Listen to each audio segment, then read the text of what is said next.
The sound of Alice's manicured nails drumming against Mom's old coffee table made my skin crawl. She'd been doing it for 10 minutes straight, while we waited for Dad and Zion to show up for what she called the family meeting. I knew exactly what this was about, and my stomach had been in knots since I got her text yesterday.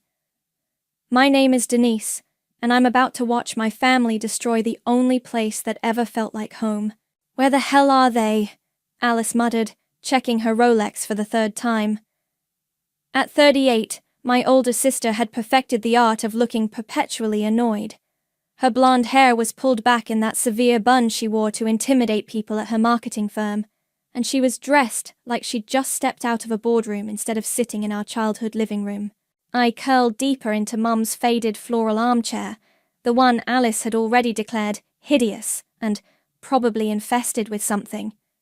The fabric was worn thin in places, but it still smelled faintly of Mum's lavender perfume if you knew where to breathe.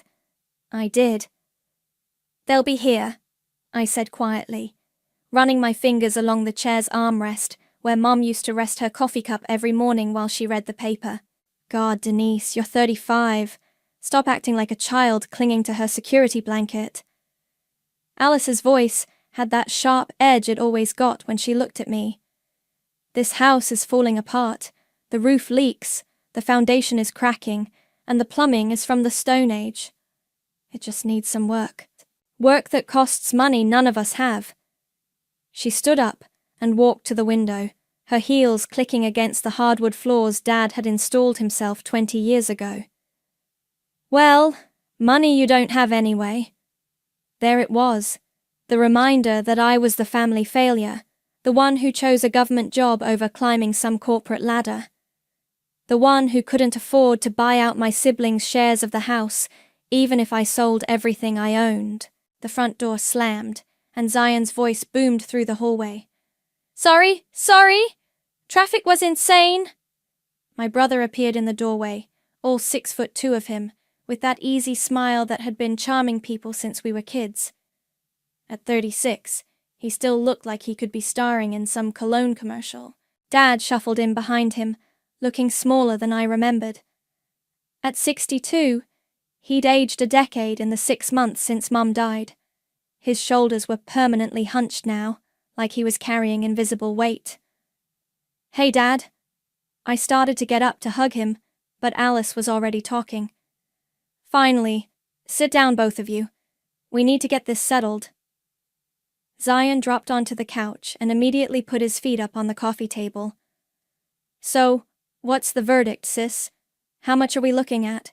"The realtor thinks we can get $450, maybe $500 if we're lucky. The lot alone is worth $350 because of the lake access." My heart clenched. They were talking about Mom's house like it was just another transaction. "That's fantastic," Zion said, grinning. "Split 4 ways. That's what, over $100,000 each? I can finally get that boat I've been wanting." 3 ways, Alice corrected. "Dad's keeping his share for now." I found my voice. "What about keeping it in the family? This is where we grew up. Where Mom what?" Alice whirled around to face me. "Where she struggled to pay the bills?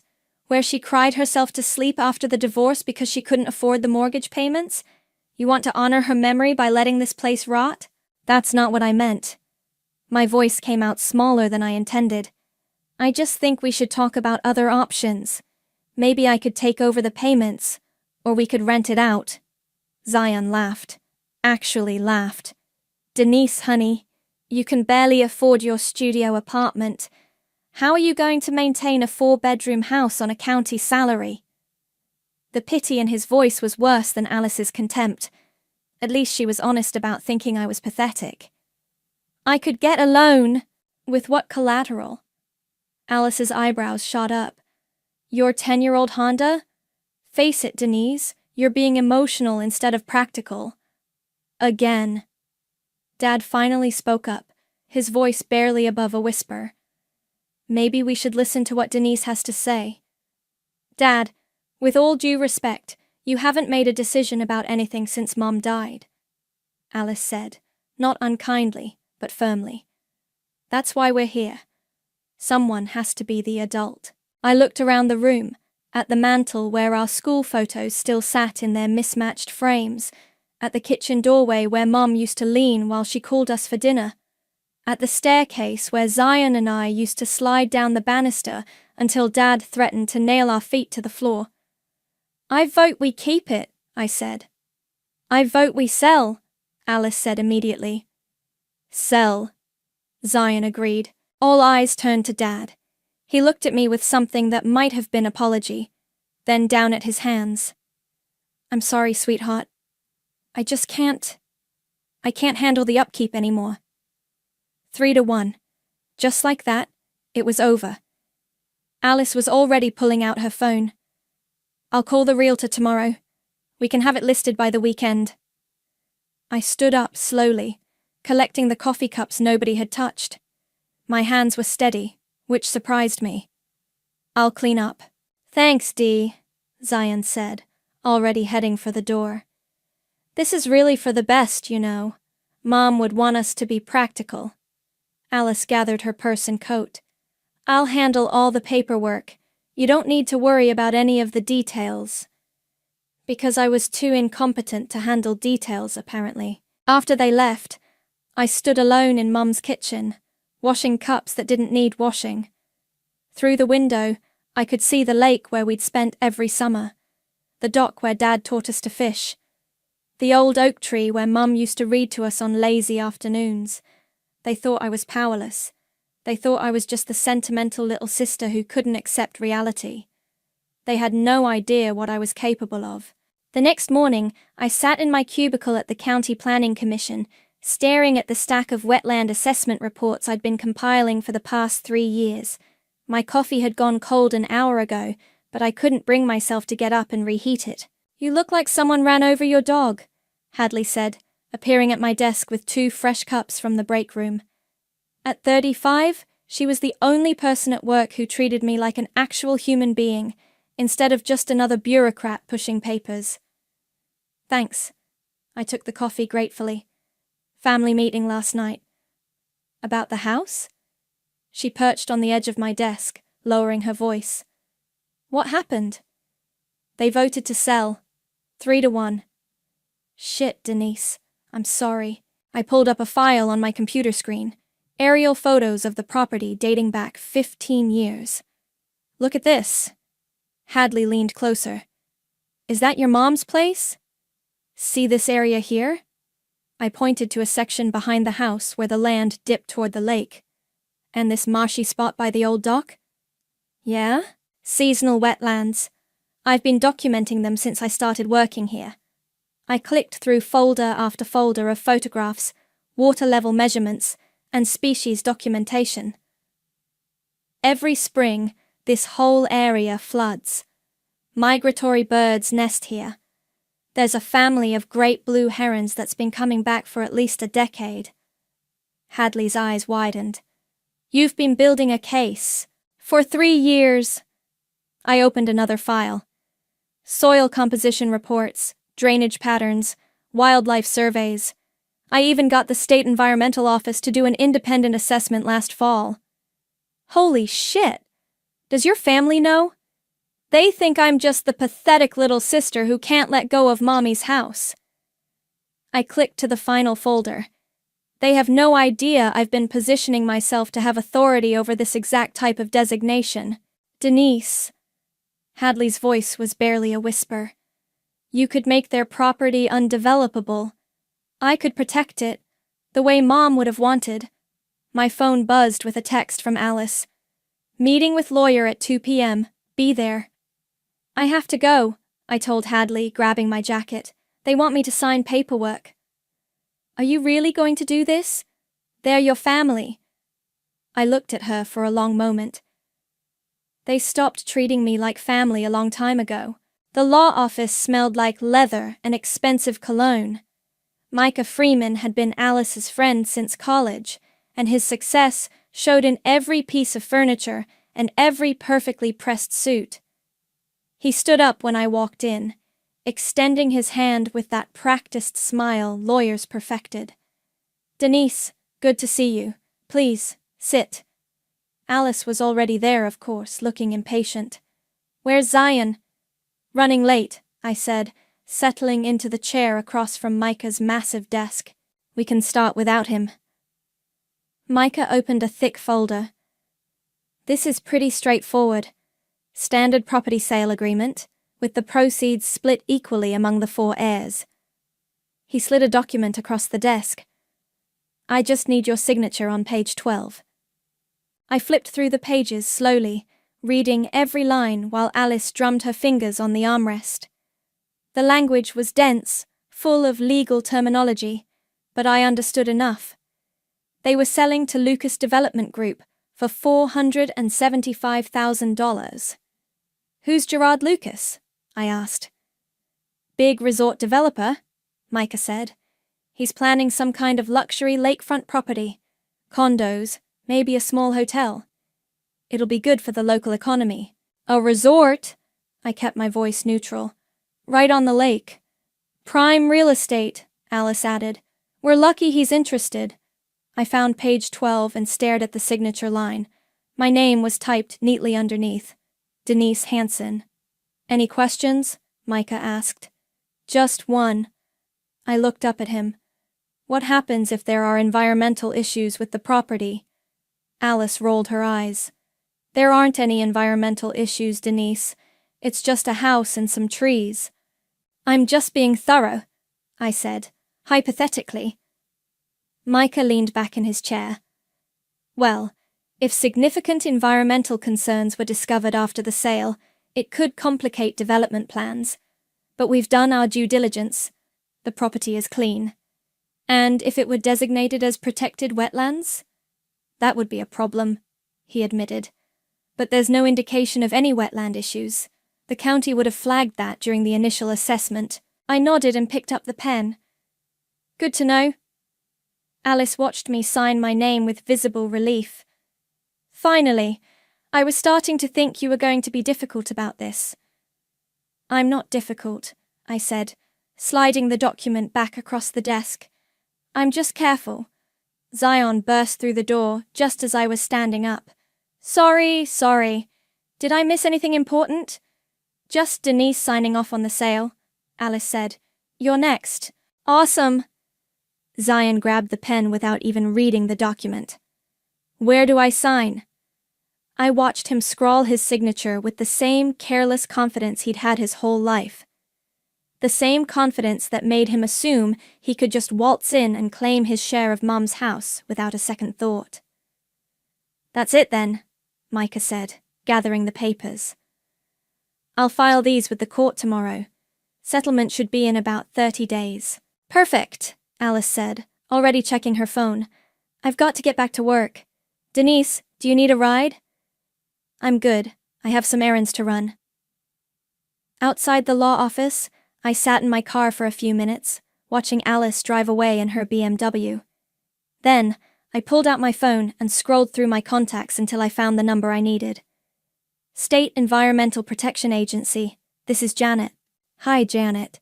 It's Denise from County Planning. I need to file an emergency wetland designation. I have all the documentation ready." "How urgent are we talking?" I looked back at the law office, where Micah was probably already calling Gerard Lucas with the good news. "I need it processed today." 2 weeks later, I was organizing Mom's recipe box when my phone rang. Alice's name flashed on the screen. "Did you see the newspaper?" she said without preamble. "Good morning to you too. Page 3, business section. There's an article about the sale." I walked to my front door and grabbed the paper from the steps. Sure enough, there it was. "Local family sells lakefront property to resort developer.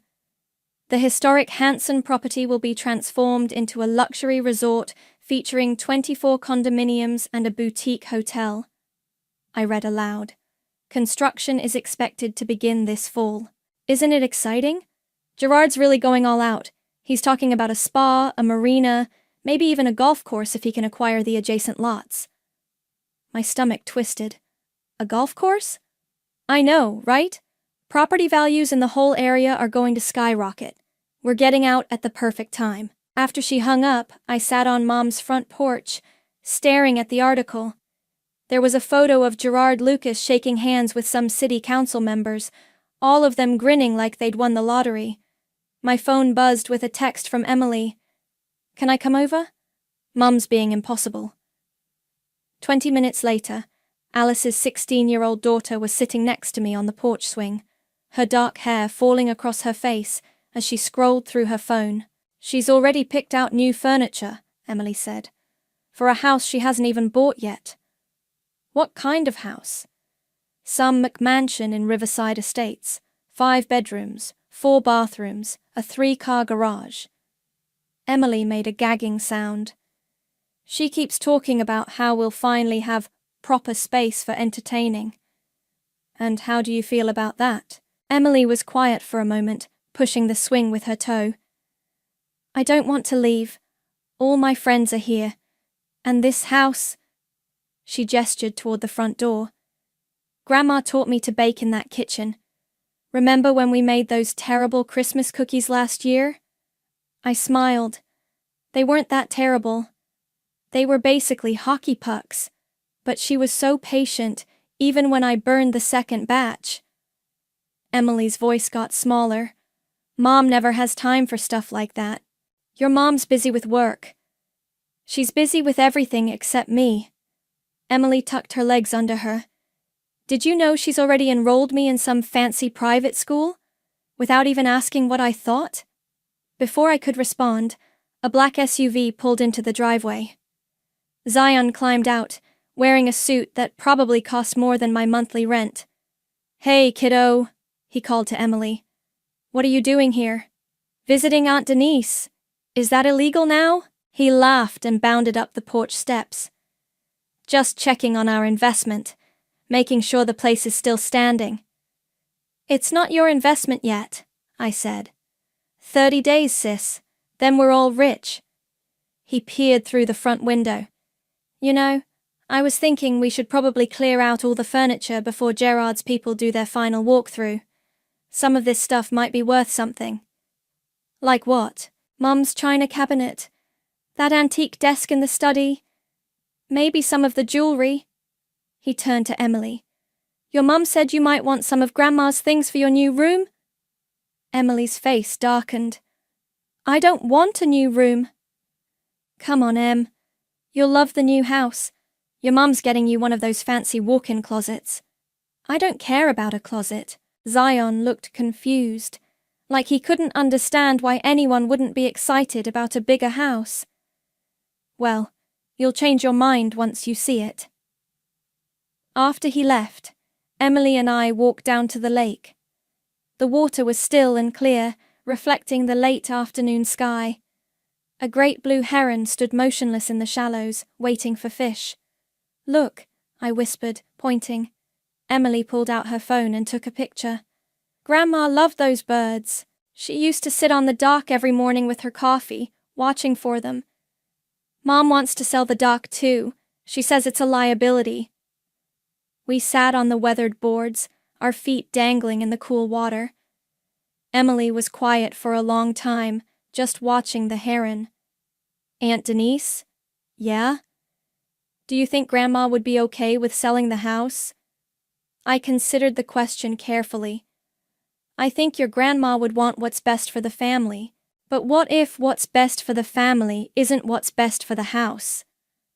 Smart kid. Too smart for her own good, probably. "What do you mean?" "I mean, what if keeping the family together isn't worth destroying the place that made us a family in the first place?" Before I could answer, my phone rang. Janet from the State Environmental Office. "Denise, I have good news. The emergency wetland designation went through. The paperwork is being filed as we speak." "That's great," I said, walking away from Emily. "When does it take effect?" "Immediately. The property is now officially protected under state environmental law. No development, no construction, no alterations to the natural habitat. And the current sale? Well, that's between the parties involved. but any buyer would need to be informed of the designation before closing. After I hung up, Emily was standing at the end of the dock, still watching the heron. "Everything okay?" she asked. "Everything's perfect." That evening, I sat at Mum's kitchen table with a stack of official documents spread in front of me. The wetland designation certificate was on top, signed and sealed with the state's official emblem. My phone buzzed with a text from Zion. "Dinner tomorrow night to celebrate? Alice found a great steakhouse." I typed back, "Can't make it. Have to work late." Another text, this one from Alice. "Stop being antisocial. This is a family celebration." I turned off my phone and walked out to the back porch. The sun was setting over the lake, painting the water gold and orange. Somewhere in the marsh grass, a red-winged blackbird called to its mate. In 3 weeks, Gerard Lucas was going to get a very unpleasant surprise. The restaurant Alice chose was the kind of place where they brought you bread in a basket and the waiters wore bow ties. I felt underdressed in my simple black dress, but then again, I always felt underdressed around my family. "There she is!" Zion stood up from the corner booth, arms spread wide like I was some long-lost relative instead of someone he'd seen 3 days ago. "The guest of honor!" "I'm hardly the guest of honor," I said, sliding into the booth next to Dad. "Of course you are," Alice said, raising her champagne glass. "We couldn't have done this without you." The irony wasn't lost on me. "Where's Emily?" I asked, noticing the empty spot next to Alice. "Sleep over at Madison's house. She's been moping around all week about the move." Alice waved dismissively. "Teenagers, you know. Everything's the end of the world." Micah appeared at our table, looking pleased with himself. "Sorry I'm late. Had to finish up some paperwork." He shook hands with Zion and kissed Alice's cheek. "How's everyone feeling?" "Excited." "Ecstatic," Zion said. "I already put a deposit down on that boat I showed you." "Zion," Dad said quietly, "don't you think you should wait until—" "Dad, the money's as good as in the bank." "Right, Micah. Absolutely. Gerard's financing is solid, all the inspections came back clean, and we're on track to close next Friday." Micah signaled the waiter. "Bottle of your best champagne. We're celebrating." Alice leaned forward. "Tell them about the timeline, Micah." "Well, Gerard's team wants to start clearing the lot immediately after closing. They're hoping to break ground by October, have the first phase completed by next summer." "That fast?" Dad asked. "Gerard doesn't mess around. He's got crews lined up, permits ready to go. This is going to be his flagship property." The waiter arrived with the champagne, making a show of popping the cork. Alice held up her glass again. "To Mom," she said. "She always said this house would take care of us someday." "To Mom," Zion echoed. I lifted my glass but didn't drink. Dad took a small sip and set his glass down. "You know," Micah said, cutting into his steak, "Gerard was telling me about his plans for the marina. He's talking about dredging the whole cove, putting in slips for 50 boats. Maybe even a yacht club." "A yacht club?" I set down my fork. "High-end stuff. He wants to attract people from the city, make this a real destination." "What about the wildlife?" The question slipped out before I could stop it. Zion laughed. "Wildlife? Denise, it's a few ducks and some fish. There are herons that nest there, and the marsh area—" "The marsh area is going to be a spa," Alice interrupted. "Gerard showed me the plans. Outdoor hot tubs, meditation gardens, the whole 9 yards. But the ecosystem— Oh my God, Denise." Alice put down her champagne glass hard enough that it clinked against her plate. "Can you please, for once in your life, not be so dramatic? It's a piece of land. Gerard's going to make it beautiful." "It's already beautiful. It's a swamp," Zion said. "Half the backyard floods every spring. Gerard's going to fix all that with proper drainage." Micah nodded. The environmental impact study came back clean. No protected species, no wetland issues. Gerard's lawyers were very thorough. I felt my phone buzz in my purse but ignored it. "Speaking of lawyers," Alice said, "Micah, tell them about the bonus." "Bonus?"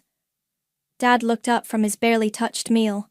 "Gerard was so impressed with the property that he's adding an extra $25,000 to the sale price as a gesture of goodwill."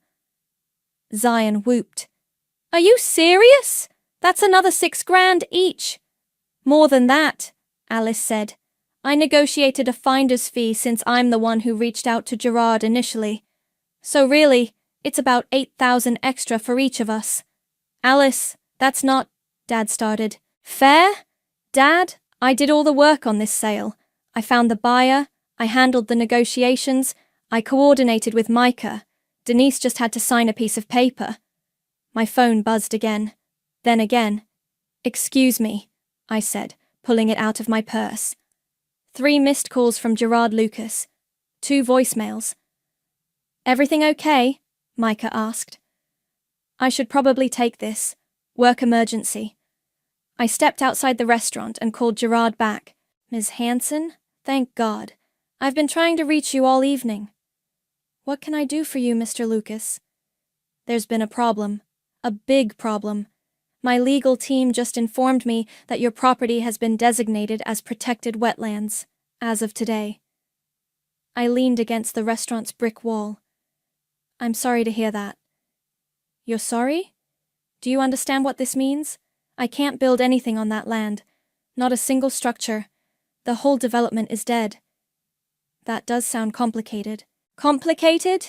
His voice rose. "I've already invested $200,000 in permits and planning. I have contractors lined up, materials ordered. This is a disaster. I'm sure you'll figure something out." "Figure something out?" "Miss Hanson, I need to know how this happened. Wetland designations don't just appear overnight. Someone had to file for this. Someone with detailed environmental documentation." Through the restaurant window, I could see Alice gesturing animatedly, while Micah looked at his phone with a frown.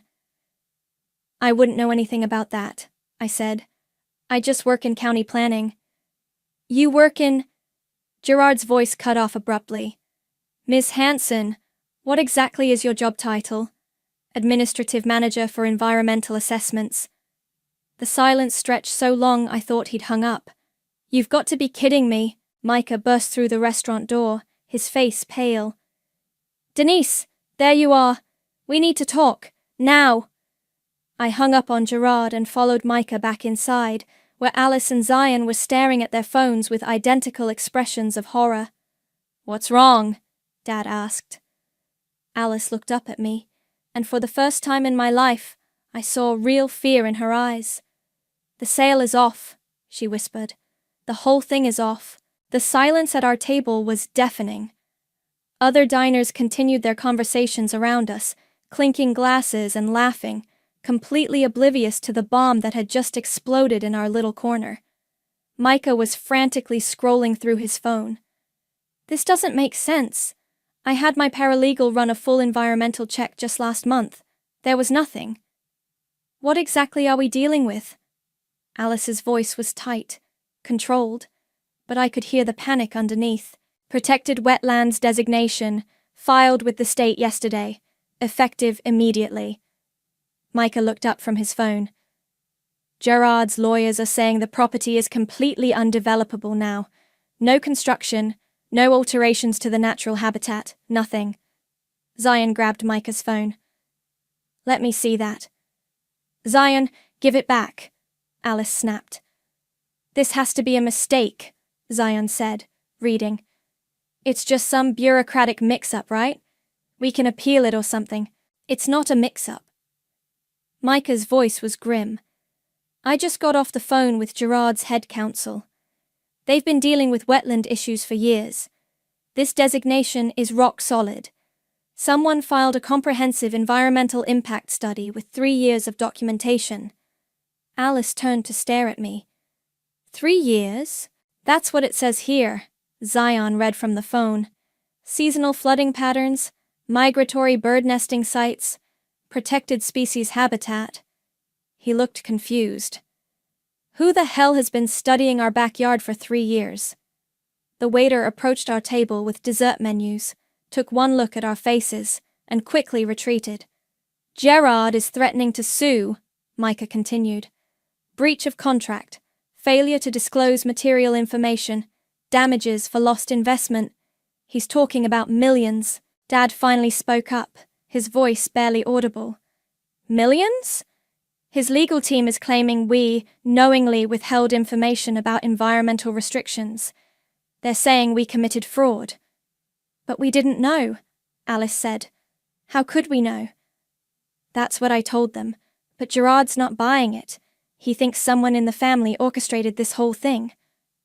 All three of them turned to look at me. Why are you all staring at me?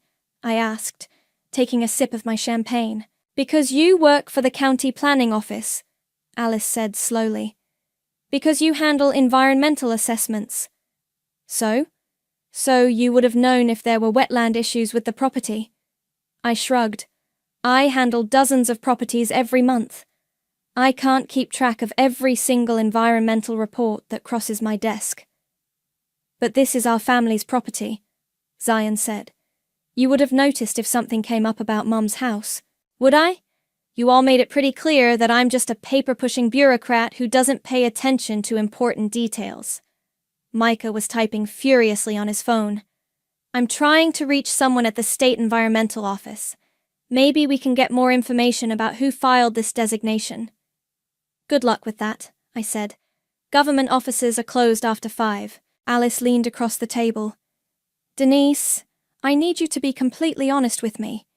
Did you know about this wetland thing before we signed the sale agreement?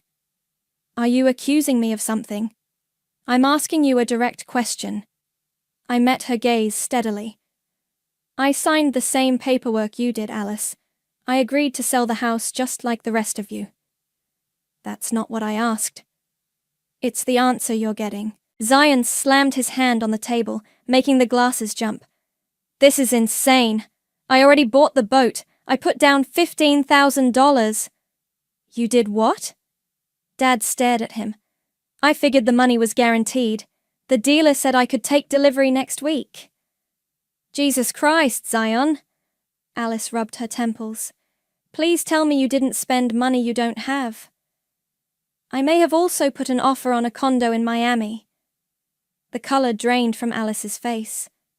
How much? Just a deposit. 50 grand. $50,000? Dad's voice cracked. Where did you get $50,000? I took out a loan against my expected inheritance. Micah looked like he was going to be sick. Zion, if this sale falls through, you're going to be in serious financial trouble. The sale can't fall through. We'll figure this out, right? We'll fight the wetland thing, or find another buyer, or something. Nobody's going to buy property that can't be developed, Micah said. The land is basically worthless now, except as a private residence. Then we'll sell it as a private residence. For what? Maybe $150,000? Split 4 ways? That's not even 40 grand each. That won't cover your deposits, let alone Gerard's potential lawsuit. Alice was staring at her phone, her face getting paler by the minute. I may have made some purchases too. What kind of purchases? Dad asked. I put a deposit on the house in Riverside Estates, and I may have bought some furniture, and enrolled Emily in private school. How much, Alice? 30,000, maybe 40. The table fell silent again. Around us, the restaurant hummed with normal conversation, normal people having normal dinners, completely unaware that my family was imploding in real time. Micah's phone rang. He answered it immediately. Gerard? Yes, I'm with the family now. He listened for a moment, his expression growing darker. I understand. Yes, I'll tell them. He hung up and looked around the table. Gerard's filing suit first thing Monday morning. He wants full restitution for his losses, plus punitive damages. His lawyers think they can prove deliberate concealment of material facts. But we didn't conceal anything, Alice said desperately. Someone did. Someone filed that environmental study. Someone with detailed knowledge of the property and access to county resources. Micah looked directly at me. Someone who works in environmental planning. I finished my champagne and set the glass down carefully. Well, this has been a lovely evening, but I should probably get going. Early day tomorrow. Denise. Alice's voice was deadly quiet. Sit down. Actually, I think I'll stand. Did you do this? I looked around the table at their faces. Alice's fury, Zion's panic, Dad's confusion, Micah's dawning realization. Do what, Alice? Protect a piece of land that's been in our family for 30 years? Preserve the habitat where Mom used to watch the herons every morning? Stop a developer from turning our childhood home into a strip mall with hot tubs? You destroyed us, she whispered. No, I said, picking up my purse. You destroyed yourselves. I just made sure you couldn't destroy anything else. I made it exactly 3 steps toward the restaurant exit before Alice's voice cut through the dining room like a knife. Get back here right now. Every head in the restaurant turned toward our table. The couple at the booth next to us stopped mid-conversation, forks halfway to their mouths. Alice, lower your voice, Dad said. Lower my voice? Dad, your daughter just admitted to sabotaging our family. I turned around slowly. I admitted to doing my job. Your job? Zion was on his feet now, his face flushed red. Your job is to screw over your own family? My job is to protect environmentally sensitive areas from developers who want to destroy them. That's our land. Alice stood up, her chair scraping loudly against the floor. You had no right. I had every right. It's my land too, remember? I'm an equal owner. Micah held up his hands. Everyone needs to calm down. We're making a scene. I don't care if we're making a scene, Alice hissed. I want to know exactly what she did and how she did it. The restaurant manager appeared at our table, a nervous-looking man in his 50s. Excuse me, folks, but we're going to need you to keep it down or... We're leaving, I said. No, we're not, Alice grabbed my arm. We're going to sit down and figure this out like adults. I looked down at her manicured fingers digging into my sleeve. Let go of me. Not until you explain how you've been planning this behind our backs. Alice, let her go, Dad said. 3 years, Denise. 3 years you've been documenting our property. While Mum was sick, while she was dying, while we were grieving, you were building a case against us. I was building a case to protect the land. From what? From us? From people like Gerard Lucas, who see a beautiful piece of nature and think, how can I pave this and make money? Zion moved around the table to stand next to Alice. You cost me $50,000. You cost yourself $50,000 by spending money you didn't have. Money I was supposed to have. Money that was rightfully mine. Nothing was rightfully yours until the sale went through, which it didn't. Because of you, the restaurant manager cleared his throat. I'm going to have to ask you to take this outside. Fine, Alice said, finally releasing my arm. We'll finish this at the house. What house? I asked. The one you can't wait to sell. The one you think is just a pile of rotting wood and bad memories. The house that belongs to all of us, Dad said quietly. 20 minutes later, we were back in Mum's living room, the same room where they'd voted to sell the house 3 weeks ago. But the dynamic had completely shifted. Now, I was the one standing while they sat, looking up at me with a mixture of anger and something that looked almost like fear.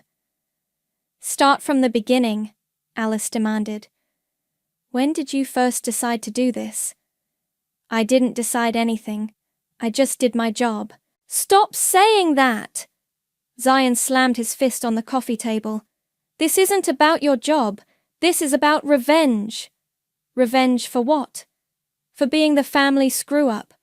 For not being successful like Alice or charming like me. For being the one who never amounted to anything. His words hit exactly where he intended them to, but I didn't flinch. You're right. I'm not successful like Alice. I don't make 6 figures selling people things they don't need. And I'm not charming like you, Zion. I can't smile my way out of $50,000 in debt. But you can destroy your family to make yourself feel better. I didn't destroy anything. I preserved it. Alice was pacing now, her heels clicking against the hardwood floor. Do you have any idea what you've done? Gerard is going to sue us into bankruptcy. I could lose my house. Zion could lose everything. Maybe you should have thought about that before you spent money you didn't have. We had a signed contract. You had a contract to sell land that was never legally yours to develop. It was our land. It was Mom's land, and Mom loved those herons. She loved the marsh. She loved watching the seasons change from that back porch. Mom is dead, Denise. Alice's voice cracked. She's been dead for 6 months, and we're the ones who have to deal with reality. This is reality. The land is protected. It's going to stay the way Mom loved it. Dad spoke for the first time since we'd gotten back to the house. What happens now? Micah, who had been unusually quiet, looked up from his phone. Gerard's lawyers are demanding a meeting Monday morning. They want to discuss settlement options. What kind of settlement? Alice asked. The kind where we pay him back for his losses and hope he doesn't press criminal charges. Criminal charges? Dad's voice was barely a whisper.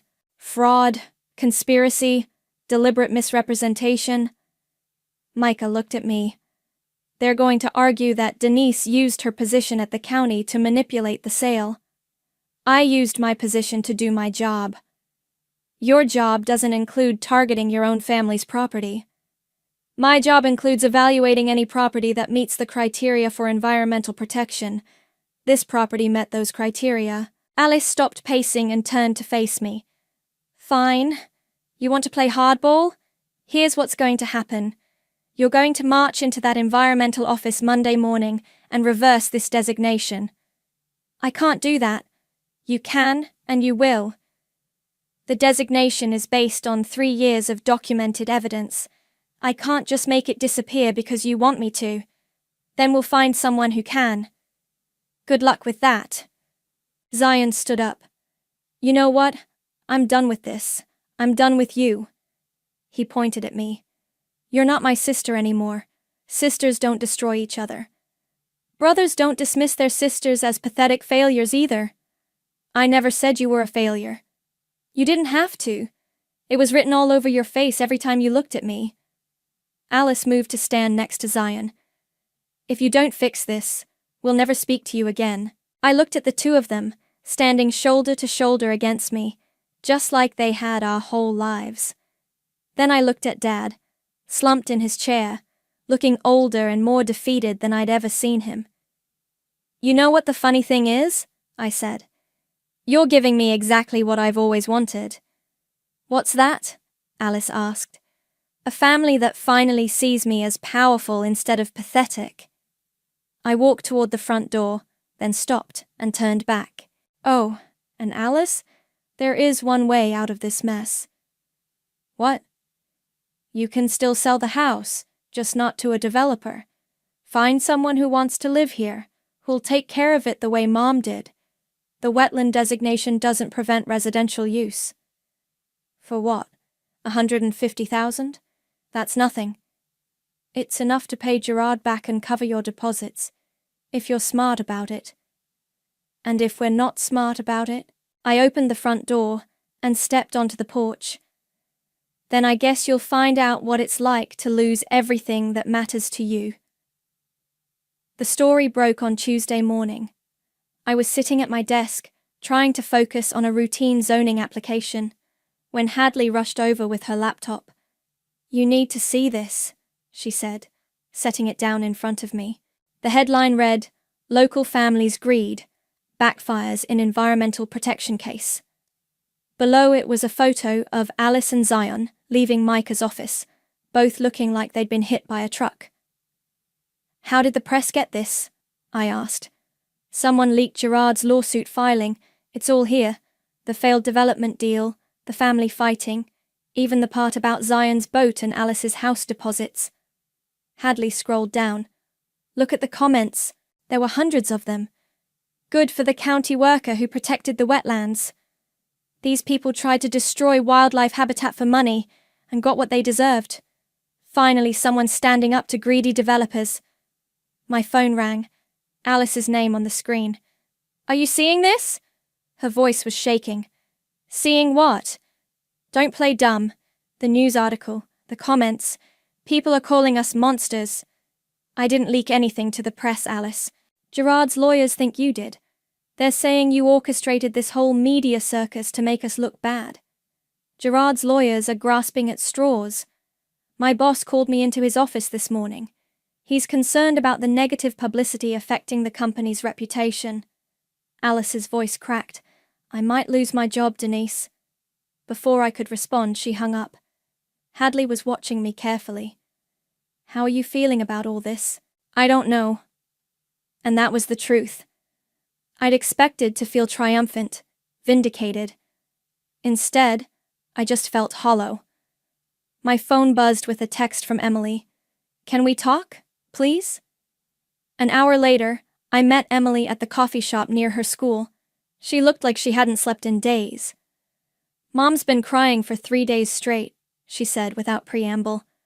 I'm sorry to hear that. Are you? Because you don't look sorry. I studied her face. At 16, Emily had always been more perceptive than the adults in our family. It's complicated. No, it's not. You destroyed my family because you were mad at them. I protected land that needed protecting. You could have warned us. You could have told us about the wetland thing before we signed the papers.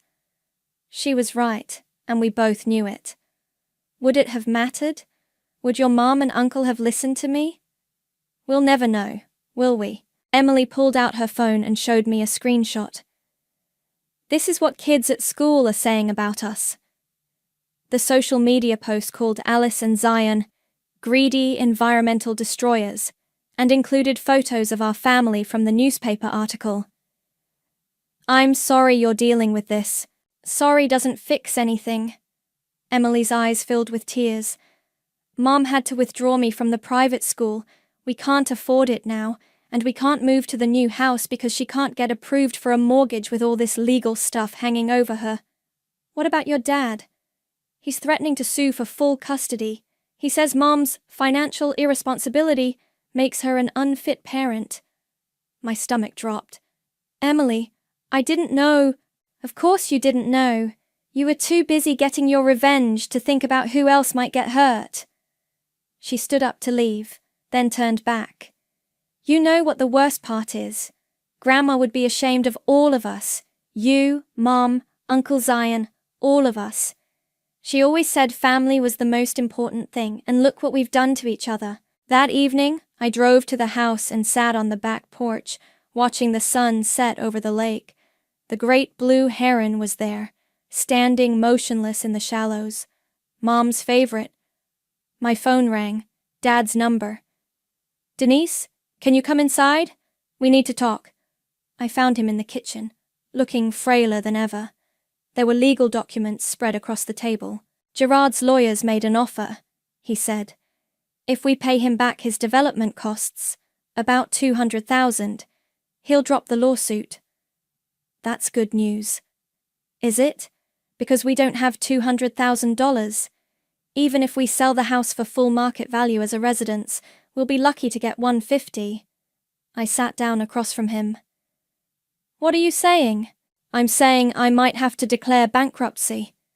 At 62 years old, I might lose everything because my children can't stop fighting long enough to act like a family.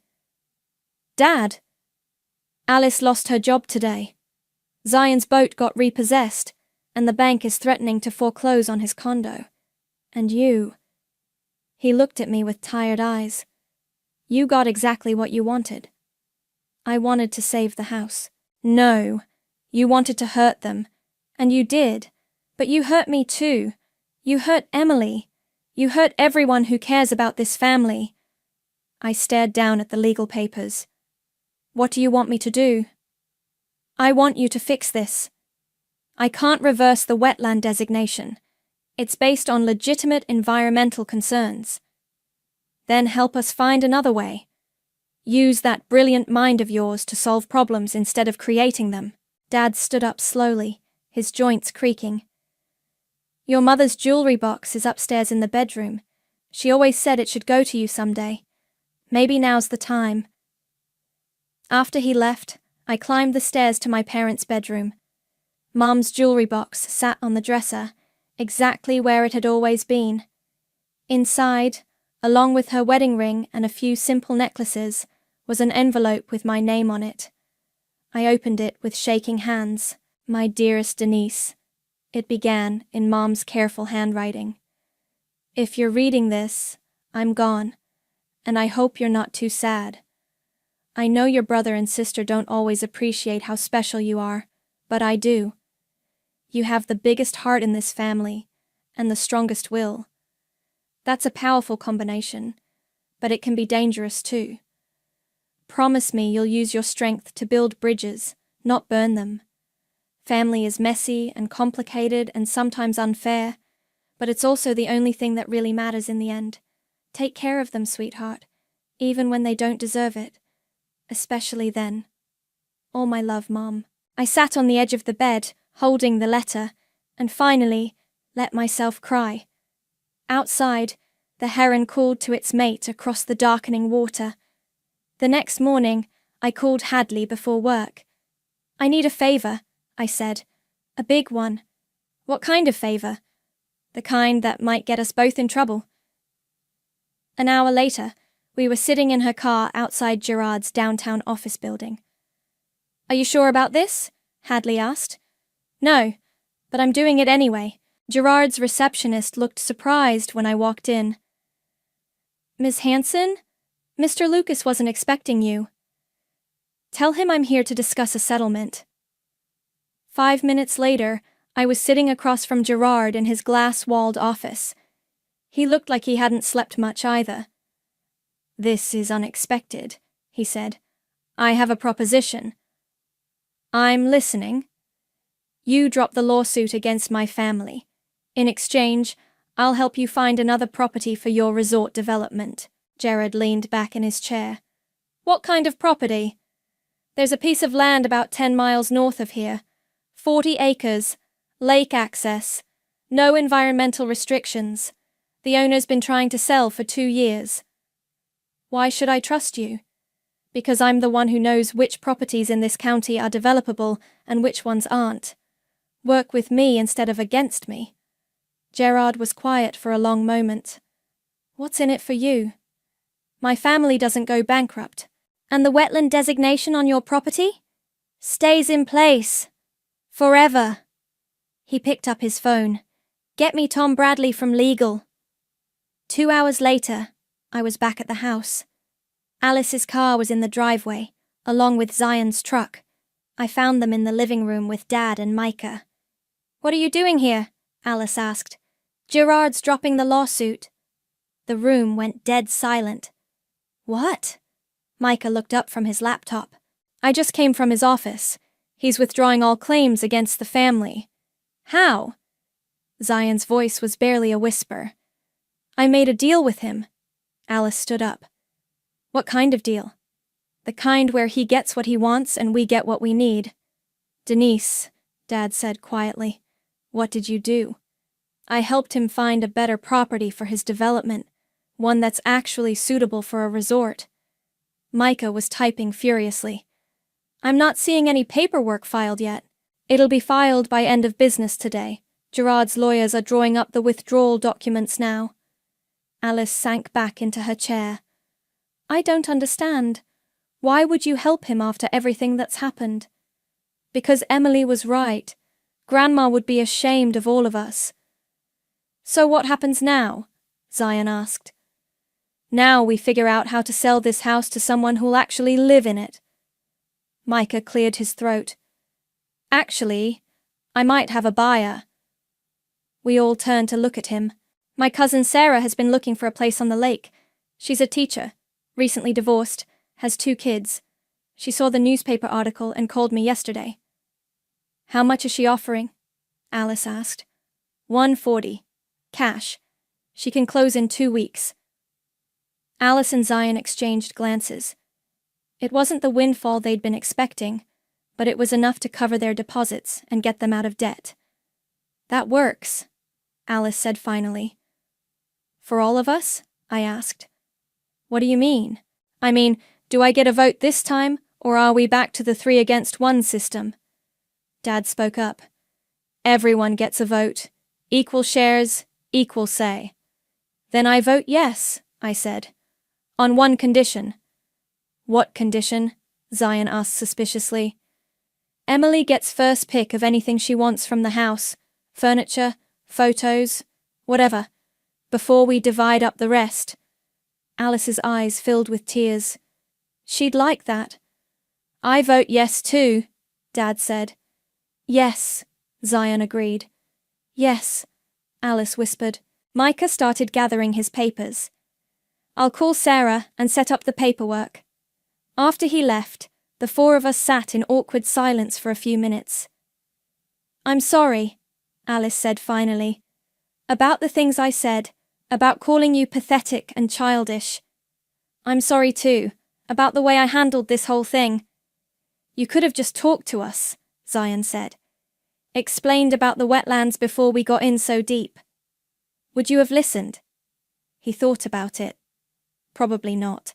Definitely not, Alice admitted. Dad stood up slowly. I'm going to make some coffee. Anyone want some?